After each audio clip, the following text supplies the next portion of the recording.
They have become comfortable acting like everybody else. If I act like everybody else, then I won't stand out. Well, I've got news for you. If you're going to change your mind for the better, and you're going to think in a healthier, happier, beautiful way, you have to get ready to be different than the people around you.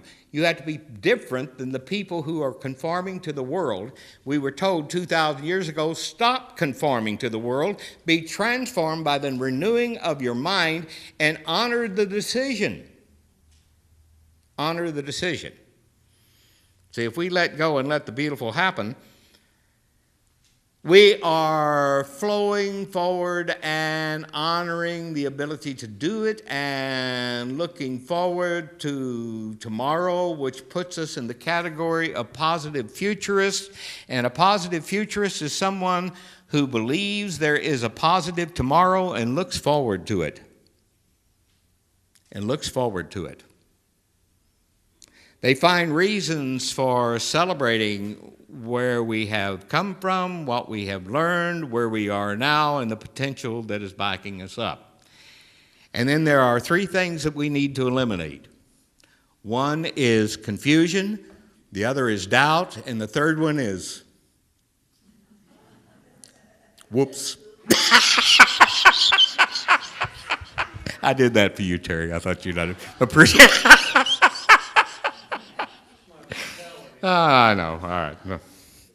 Now, everybody say, this teaching is predicated upon the recognition that people are wiser than their dilemmas. Okay. How many let yourself fall into that category? I'm not wiser than my dilemma. I'm not wiser than this challenge. I'm not wiser than this opportunity to grow. You are wiser. See, I've got news for you. This is one of the great lessons we learn as religious science students. And that is, say it with me, I am greater than I think I am. Always. I'm smarter than I think I am. I'm better looking than I think I am. I remember we had, here's another, I'm funnier than I know. Okay, yeah. I remember, how many were here with remember Dr. Bitzer? Everybody loved, okay, if you don't remember Dr. Bitzer, it was Dr. Bitzer and Dr. Ernest Holmes who started religious science back at the turn of the last century. Ernest Holmes was writing the textbook on Dr. Robert Bitzer's kitchen table in Boston, Massachusetts back in 1917. Okay. Now, Dr. Bitzer was president of religious science when I became a minister, and it was my great, great honor to have the experience of having him as the president, as a mentor, as a dear friend, as someone who cared enough about what we were doing here in Fremont to really stay on my case and help me in so many wonderful ways to develop this work here. He passed at age 108. When he was 107 years old, he stood in this pulpit here and came here. You were here, Terry, weren't you here when Dr. Bitt? You were here. Okay. He came here to do a 2.5-hour prosperity seminar. He went on for 4, and nobody moved. And nobody moved until his wife, Marguerite, stood up in the back of the room here and said, "Robert!" And he stopped. But what I began to understand about Robert Bitzer was he always honored the day he was in and gave his best to it. And this, again, is what I have been teaching over and over, that if you want to master where you want to be, you first must master where you are. You must allow yourself, as not like the guy going on and finishing the Chardonnay, but to go and do what? Finish some things and start something new. Okay. Finish your confusion. How many have done that? How many are tired of trying to finish something and you just say, it's over? It's done. Okay, I'm out of here. And the challenge is, if you're going to be out of here, you need someplace to go. And if you're going to go someplace, why not go someplace beautiful in consciousness? And let the beautiful in consciousness lead you to the new experience. Lead you to the new experience in such a way that you embrace it and it embraces you. That you celebrate it as it celebrates you. That even if you won 17 games and you're playing Oregon. Lacey and I went to the Stanford game yesterday, and Ola. If I hadn't, Ola had to straighten us both out, so we were, she brought Kleenex so we could cry. It was great, but that's all right. The challenge is to understand, as they do at Stanford, what? Everybody say, football is a game. And there's always next year. Okay, and it's true. But the thing in life is, if you're going to play the game of life, why not understand the rules and allow yourself to understand that if you don't win every time, the not winning produces a strength that allows you to win. The joy of moving forward in life, isn't it wonderful? Nobody ever said, a lot of people are just looking for as Dr. Holmes said once, that a lot of people think we're walking around with our head in the clouds. He said we are, but our feet are on the ground. And that's where we want to be, head in the clouds, feet on the ground. This is staying ready so you don't have to get ready. This is honoring the best within yourself and letting it come forth. And this is the direct approach. The direct approach. Everybody say, the direct approach I take. Beginning this morning is a sign I give to myself of my greatness unfolding. Okay. How many are ready to celebrate the greatness that you are? Now, if you're going to do this, you can't play poor little old me anymore. If you're celebrating the greatness you are, you see our understanding and our teaching is here to do what? To allow ourselves to know that if we have let our misery and our suffering do something it shouldn't do, and that is endorse our uncomfortableness,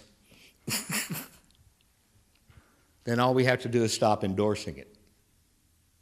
And become comfortable, not with the nonsense, but become comfortable with the greater idea.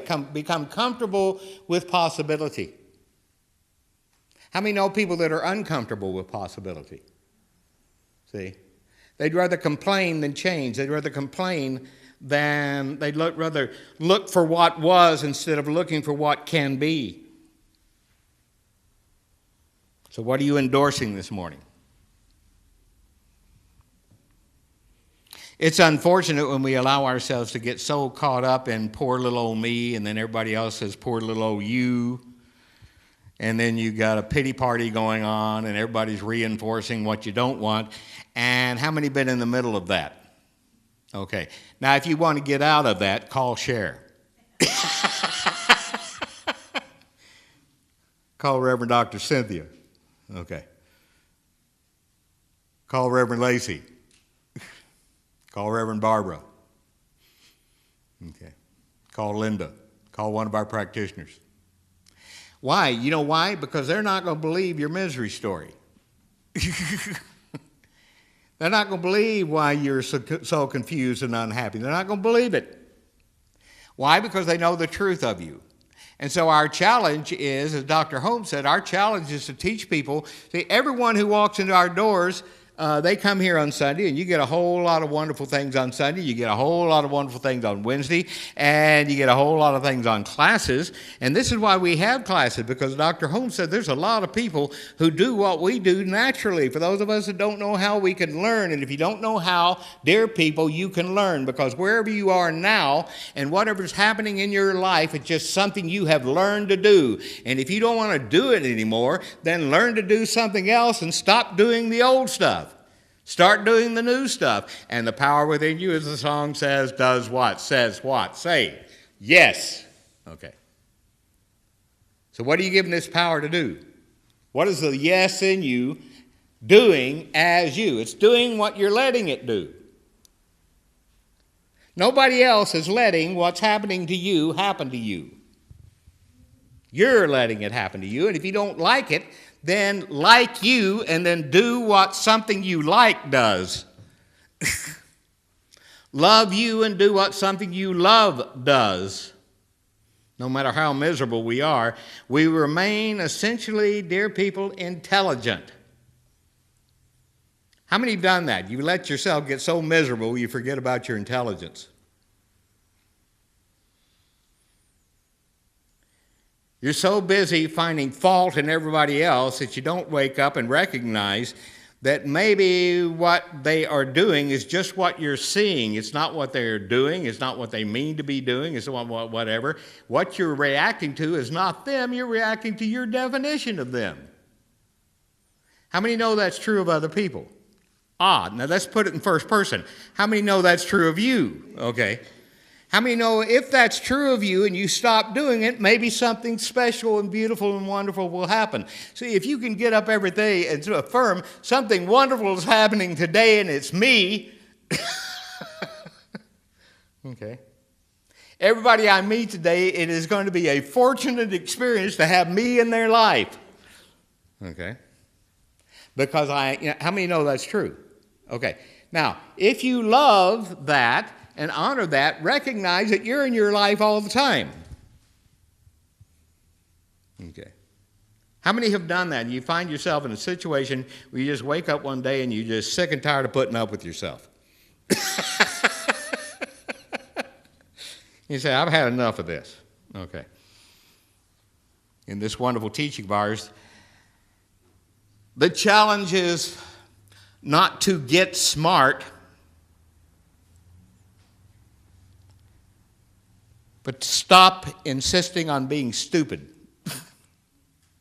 And stop insisting on being negative, and stop insisting on celebrating the problem instead of celebrating the answer. If we're going to stay ready, we don't have to get ready. And if we're going to stay ready, then we're going to live at the level of being ready. With God, all things are possible. Jesus said, what I've done, ye shall do, and greater things, understanding that what he was proving so that we could go prove it. What do you think he meant when he said, what I've done, ye shall do, and greater things? Okay. Why? Because he knew that every good idea is the starting point of a better idea. And when he was no longer around, he was giving everybody permission, have better ideas than I have now.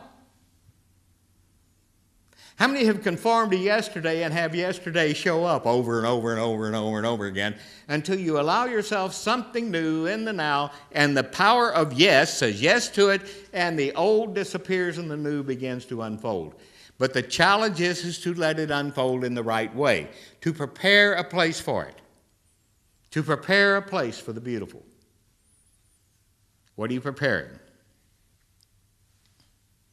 Winston Churchill once told his cabinet these words. Listen, gentlemen, we shall eventually have to arrive at the truth.